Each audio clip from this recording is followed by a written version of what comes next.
Hello everyone. आज हम बात करने वाले हैं मेनोपॉज की। तो देखिए मेनोपॉज क्या होता है। तो हमको मालूम है कि जब सेकेंडरी एमेनोरिया हो जाता है और सेकेंडरी एमेनोरिया लगभग 12 महीने तक लगातार रहता है ना, तो इसको हम बोलते हैं मेनोपॉज। और ये मेनोपॉज अगर हम नॉर्मल भाषा में बोले कि जब मेंस्ट्रुअल साइकिल आना बंद हो जाती है तो इसको मेनोपॉज बोलते हैं।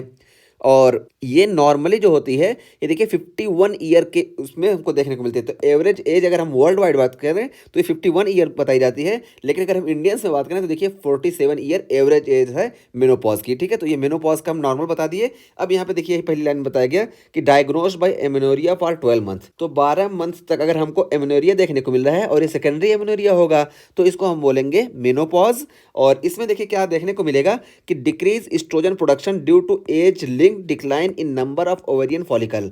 तो हमको मालूम है कि एस्ट्रोजन देखिए, ये देखिए एस्ट्रोजन जब यहाँ पे देखिए ये हमारे ओवरी होती है और ओवरी में देखिए ये हमारा सेल होता है। ठीक है, यहाँ पे देखिए थीका सेल होता है और ये ग्रेनुलर सेल होता है। जो फॉलिकल होते हैं, फॉलिकल में दो तरह के सेल होते हैं, थीका सेल और ग्रेनुलोसा सेल। ठीक है, तो देखिए थीका सेल ये जो है कोलेस्ट्रॉल से एंडोस्टेरिडियन यानी एंड्रोजन का प्रोडक्शन करते हैं और ये एंडोस्टेरिडियन जो है ये चला जाता है ग्रेनुलोसा सेल में और ये ग्रेनुलोसा सेल इसको कन्वर्ट कर देते हैं एरोमेटेज की मदद से स्ट्रॉन में। ठीक है, तो देखिए स्ट्रॉन में ये कन्वर्ट हो जाता है। ठीक, फिर ये स्ट्रॉन जो है स्ट्रेडियोल में कन्वर्ट हो जाता है और ये स्ट्रेडियोल जो होता है यही हमारा सीक्रेट होता है। तो नॉर्मल कंडीशन में ऐसा होता है, लेकिन मेनोपॉज की कंडीशन में क्या होता है कि ये फॉलिकल ही खत्म हो जाता है। ठीक है, पूरा फॉलिकल खत्म हो जाता है और जब फॉलिकल खत्म हो गया तो अब जो है ये कन्वर्जन नहीं होगा, यानी एस्ट्रोजन नहीं सीक्रेट होगा। और एस्ट्रोजन का नॉर्मल काम क्या होता है कि एस्ट्रोजन सीक्रेट होता है तो ये एंड्रोमेट्रियम का प्रोलिफरेशन कराता है और साथ साथ निगेटिव फीडबैक देता है। ठीक है, निगेटिव फीडबैक देता है जिसकी वजह से एलएच और एफएसएच कम होता है। ठीक है, ये दोनों कम होते हैं और ये एलएच सर्च को भी कराता है।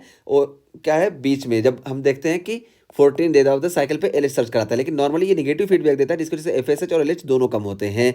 लेकिन जब यही नहीं होगा तो ये नेगेटिव फीडबैक नहीं जाएगा जिसकी वजह से हमको एफएसएच बहुत ज़्यादा देखने को मिलेगा। ओवरऑल रिव्यू बता दिए, अब यही यहाँ पे हमको देखने को मिलेगा। तो देखिए कि 12 महीने तक हमको सेकेंडरी एमेनोरिया देखने को मिलेगी। और क्यों देखने को मिलेगी? क्योंकि एस्ट्रोजन का प्रोडक्शन कम हो जाएगा। और एस्ट्रोजन का प्रोडक्शन कम क्यों होगा? क्योंकि age link decline in number of ovarian follicle. तो एज के साथ साथ नंबर ऑफ ओवेरियन फॉलिकल कम होते रहते हैं और एक टाइम ऐसा आता है जो 47 या 51 ईयर की एज होती है एवरेज, इसमें एक फॉलिकल बिल्कुल खत्म हो जाते हैं जिसकी वजह से एस्ट्रोजन प्रोडक्शन खत्म हो जाता है। ठीक है, जब एस्ट्रोजन प्रोडक्शन खत्म हो जाएगा इस वजह से निगेटिव फीडबैक नहीं जाएगा, इस वजह से एफएसएच वगैरह बहुत ज़्यादा सीक्रेट होंगे। और ये तो एवरेज एज बताई गई। और देखिए earlier in people who smoke tobacco, तो जो टोबैको स्मोकिंग वाले पीपल होते हैं उनमें ये और जल्दी देखने को मिल सकता है। तो ये एग्जैक्ट नहीं है बल्कि ये एवरेज है। ठीक है, तो ये और जल्दी भी देखने को मिल सकता है अगर टोबैको स्मोकिंग पर्सन्स हैं। तो ये पहली लाइन हुई। और देखिए उसके बाद फिर बताया गया कि ये तो मेनोपॉज हुआ, हमको पेरी मेनोपॉज भी देखने को मिलता है। और पेरी मेनोपॉज क्या होता है? तो बताया गया कि usually preceded by 4 to 5 year of abnormal menstrual cycle. तो मेनोपॉज से पहले ही ना हमको एबनॉर्मल मेंस्ट्रुअल साइकिल देखने को मिलता है। ठीक है, तो ये एबनॉर्मल मेंस्ट्रुअल साइकिल 4 से 5 साल पहले मेनोपॉज से देखने को मिलता है और इसी को हम बोलते हैं पेरी मेनोपॉज। और इसमें हमको हॉट फ्लैशेस वगैरह भी देखने को मिलेंगे और इंक्रीज साइकिल लेंथ इंक्रीज हो जाएगी लगभग 7 या 7 दिन से ज़्यादा तक। ठीक है, तो ये हमको एबनॉर्मल मेंस्ट्रुअल साइकिल देखने को मिलेगी पेरी मेनोपॉज के कंडीशन में। और यहाँ पे देखिए सोर्स ऑफ एस्ट्रोजन। अब जब मेनोपॉज की कंडीशन आ जाती है ना तो यहाँ पे सोर्स ऑफ एस्ट्रोजन जो होता है ये एस्ट्रॉन होता है, यानी एस्ट्रोजन जो फीमेल के बॉडी में थोड़ा बहुत होता है ये एस्ट्रॉन होता है। और हमको मालूम है एस्ट्रॉन जो होता है पेरीफेरी में जो एडिपोज टिश्यू हमारे होते हैं ना, इन एडिपोज टिश्यू में एरोमेटेज एंजाइम प्रेजेंट होता है। देखिए ये एरोमेटेज एंजाइम प्रेजेंट होता है और ये एरोमेटेज एंजाइम इस एंड्रोजन को ये कन्वर्ट कर देता है एस्ट्रॉन में। ठीक है, तो ये एरोमेटेज इस पेरिफेरल एंड्रोजन को यहाँ पे एस्ट्रॉन में कन्वर्ट कर देता है और यही एस्ट्रॉन जो होता है ये मेनोपॉज के बाद हमको देखने को मिलता है। तो यही है कि सोर्स ऑफ एस्ट्रोजन जो होता है एस्ट्रॉन होता है और आफ्टर मेनोपॉज और becomes peripheral conversion of androgen. तो पेरिफेरल एंड्रोजन का जो कन्वर्जन होता है ना यही एस्ट्रॉन बनता है। और इंक्रीज एंड्रोजन्स, इसमें एंड्रोजन्स इंक्रीज हो जाते हैं। एंड्रोजन क्यों इंक्रीज होते हैं? तो हम बताएं कि देखिए एस्ट्रोजन का जो एक काम होता है कि ये जो होता है सेक्स हार्मोन बाइंडिंग ग्लोबुलिन का फॉर्मेशन करता है। ठीक है, oestrogen sex hormone binding globulin का फॉर्मेशन करता है और ये एंड्रोजन जो होते हैं इसमें बाइंड किए रहते हैं। लेकिन जब एस्ट्रोजन कम होता है ना, अब एस्ट्रोजन कम हो गया इसकी वजह से ये नहीं बनेगा, इसकी वजह से फ्री एंड्रोजन का लेवल इंक्रीज होता है। और जब फ्री एंड्रोजन का लेवल इंक्रीज होता है तो हमको हिरसुटिज्म देखने को मिलता है। ठीक है, तो हिरसुटिज्म में हमको क्या देखने को मिलेगा? हमको हेयर ग्रोथ देखने को मिलेगी फीमेल्स में मेल पैटर्न पे। जैसे चिन पे हमको हेयर ग्रोथ देखने को मिलेगी, इसी तरीके से लिप पे हेयर ग्रोथ देखने को मिलेंगी और इसी तरीके से चेस्ट वगैरह पे हमको हेयर ग्रोथ देखने को मिलेगी। इसी को हम बोलते हैं हिरसुटिज्म। तो ये एंड्रोजन जब फ्री एंड्रोजन ज़्यादा हो जाएगा इस वजह से हमको हिरसुटिज्म देखने को मिलता है मेनोपॉजल फीमेल में, ठीक है, पोस्ट मेनोपॉज की कंडीशन में। और यहाँ पे देखिए स्पेसिफिक क्या बताया गया कि पोस्ट मेनोपॉज में यानी मेनोपॉजल फीमेल में हमको बहुत ज़्यादा एफएसएच देखने को मिलता है और ये स्पेसिफिक फीचर होता है। और बहुत ज़्यादा एफएसएच क्यों देखने को मिलता है? क्योंकि loss of negative feedback on FSH due to decrease oestrogen. तो एस्ट्रोजन कम हो जाता है और एस्ट्रोजन जो है अब यहाँ पे पिट्यूटरी ग्लैंड पे निगेटिव फीडबैक नहीं दे पाता है। और जब निगेटिव फीडबैक नहीं देता है इसकी वजह से बहुत ज़्यादा यहाँ से एफएसएच वगैरह रिलीज होता है। जब एफएसएच बहुत ज़्यादा रिलीज होगा तो हमको एफएसएच बहुत ज़्यादा बढ़ा हुआ देखने को मिलेगा, ठीक। तो ये लाइन हो गई।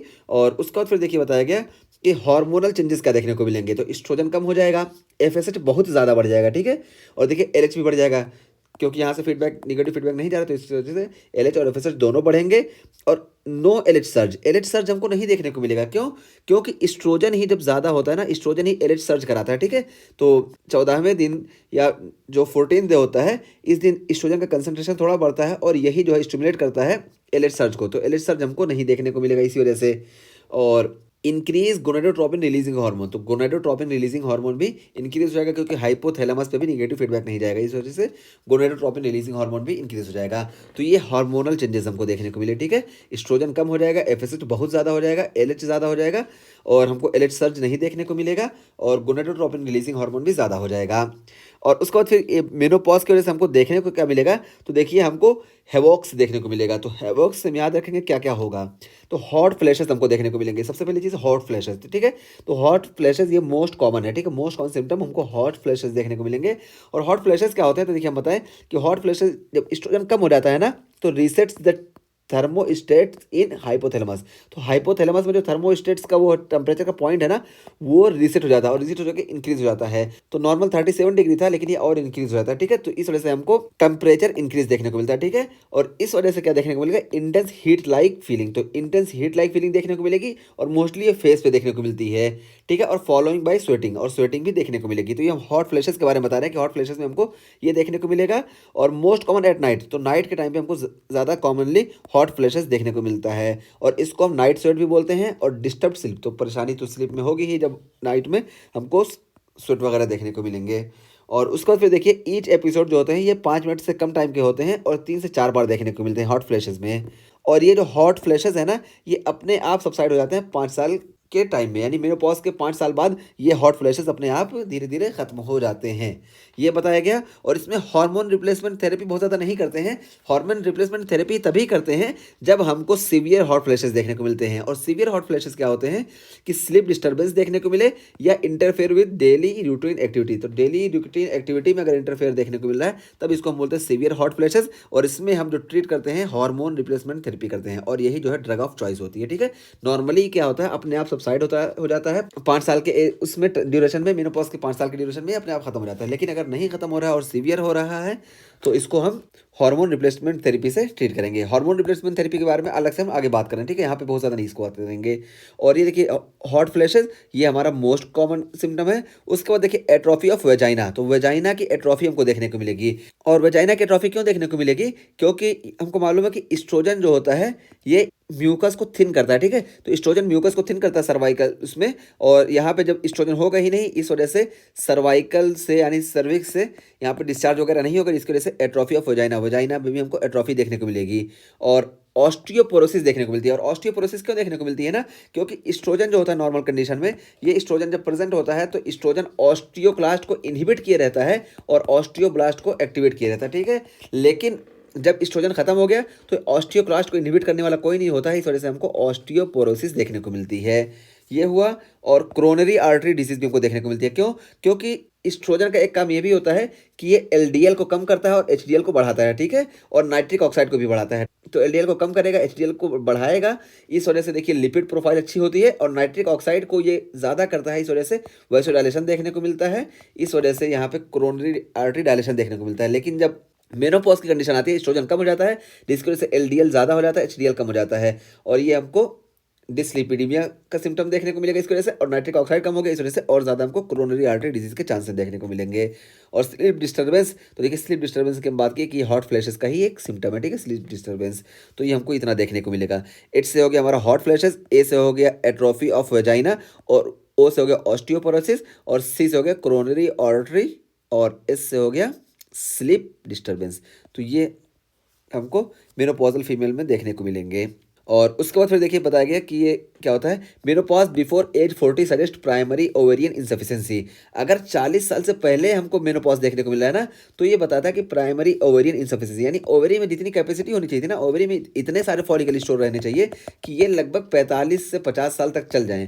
लेकिन अगर 40 साल से पहले ये फॉलिकल खत्म हो जा रहा है ना, तो इसको हम क्या कहेंगे कि ये ओवरी अच्छी नहीं है। तो इसी को हम बोलते हैं primary ovarian insufficiency, premature ovarian failure. तो ओवरी जो होती है प्रीमेच्योरली फेल हो जाती है। नॉर्मली इसको 47 तक जाना था, बहुत था तो 2 साल पहले हो जाती, 45 तक हो जाती, या वर्ल्ड वाइड बात करें तो 51 जाना था। लेकिन यहाँ पे देखिए 40 साल से पहले ही ओवरी अपने आप को सरेंडर कर दे रही है और कोई काम नहीं कर रही है, तो इसको हम बोलते हैं प्राइमरी ओवेरियन इंसफिशिएंसी, और इसी को हम बोलते हैं प्रीमेच्योर ओवेरियन फेलियर। और ये क्यों देखने को मिलता है, तो देखिए मैं अगर in female who have received chemotherapy and और रेडिएशन थेरेपी, तो ये प्राइमरी ओवेरियन इंसफिशिएंसी आपको कीमोथेरेपी या रेडिएशन थेरेपी इंड्यूस्ड फीमेल में देखने को मिलता है, ठीक है। तो ये हो गया हमारा प्राइमरी ओवेरियन इंसफिशिएंसी। अच्छा, यहाँ पे हम एक चीज़ और बताए थे कि देखिए मेनोपॉज में हम चेक कैसे करते हैं, ठीक है, इवैल्यूएशन कैसे करते हैं, तो क्लिनिकली हम डायग्नोस करते हैं। इसमें हार्मोन का कोई रोल नहीं होता है, सिर्फ क्लिनिकली हम डायग्नोस करते हैं। अगर फीमेल हमको 45 प्लस एज की देखने को मिल रही है और उसमें हमको ये सारे सिम्टम देखने को मिल रहे हैं, जिसको हम होवॉक्स बोलते हैं, यहाँ पे देखिए होवॉक्स, तो हम इसको बोलेंगे कि ये मेनोपॉजल केस है। लेकिन अगर 40 साल से पहले देखने को मिल रहा है, तो यहाँ पे ज़रूर हम जो है लैब टेस्ट करेंगे, और लैब टेस्ट करके हम ये देखेंगे कि ये असल में प्राइमरी ओवेरियन इंसफिशिएंसी है या कोई दूसरा केस है। तो इस कंडीशन में, यानी 40 साल से पहले अगर हमको देखने को मिल रहा है, जिसको हम प्राइमरी ओवेरियन इंसफिशिएंसी बोल रहे हैं, तो इसमें हम लैब टेस्ट जरूर करेंगे, और इसमें को सेकेंडरी एमेनोरिया और सेकेंडरी इनफर्टिलिटी देखने को मिलेगी ही, क्योंकि ओवरी जब काम ही नहीं करी तो फॉलिकल जो है ये ग्रोथ ही नहीं करेंगे, मीन्स फॉलिकल ये ओवुलेशन ही नहीं होगा, और जब ओवुलेशन नहीं होगा तो हमको प्रेगनेंसी वगैरह नहीं देखने को मिलेगी। तो ये सेकेंडरी एमेनोरिया और सेकेंडरी इनफर्टिलिटी देखने को मिलेगा। तो ये हो गए हमारे मेनोपॉज, ठीक है। अच्छा, मेनोपॉज में देखिए हॉट फ्लैशेस की ड्रग ऑफ चॉइस की बात की कि शुरू में तो हमको नहीं देना पड़ता है, ठीक है, नहीं देना पड़ा। लेकिन अगर सीवियर हॉट फ्लैश है तो इसमें हम हार्मोन रिप्लेसमेंट थेरेपी करते हैं ड्रग ऑफ चॉइस में। और एट्रोफी ऑफ द वजाइना में हम क्या करते हैं, तो वजाइनल लुब्रिकेंट्स हम देंगे, ठीक है। और जबकि ऑस्टियोपोरोसिस की बात करें तो देखिए यहाँ पे हम बिसफॉस्फोनेट देते हैं, और बिसफॉस्फोनेट में एल्ड्रोनेट दे देंगे, और ये एल्ड्रोनेट क्या करेगा, ऑस्टियोक्लास्ट की एक्टिविटी को इनहिबिट कर देगा। तो इस तरीके से हम यहाँ पे ट्रीटमेंट करते हैं। और उसके अलावा हम बात किए कि ये वर्ल्ड वाइड 51 ईयर एज में ज़्यादा कॉमन देखने को मिलता है, और इंडिया में एवरेज एज 47 बताई जाती है इसकी। और इससे पहले हमको पेरीमेनोपॉजल एज देखने को मिलती है, जो 4 से 5 साल तक रहती है, यानी मेनोपॉज से पहले पेरीमेनोपॉजल एज आती है। इसमें भी हमको हॉट फ्लैशेस वगैरह देखने को मिलेंगे, और इसमें एफएसएच का लेवल बहुत ज़्यादा बढ़ जाएगा, क्योंकि इस्ट्रोजन के ना प्रोडक्शन की वजह से इस्ट्रोजन निगेटिव फीडबैक नहीं देगा, जिसकी वजह से एफएसएच बहुत ज़्यादा बढ़ जाएगा, और एलएच भी बढ़ जाएगा, और एलएच सर्ज भी नहीं देखने को मिलेगा। तो ये हमारा मेनोपॉज का टॉपिक कंप्लीट हुआ। अब आइए हम बात करते हैं एंड्रोजन्स की।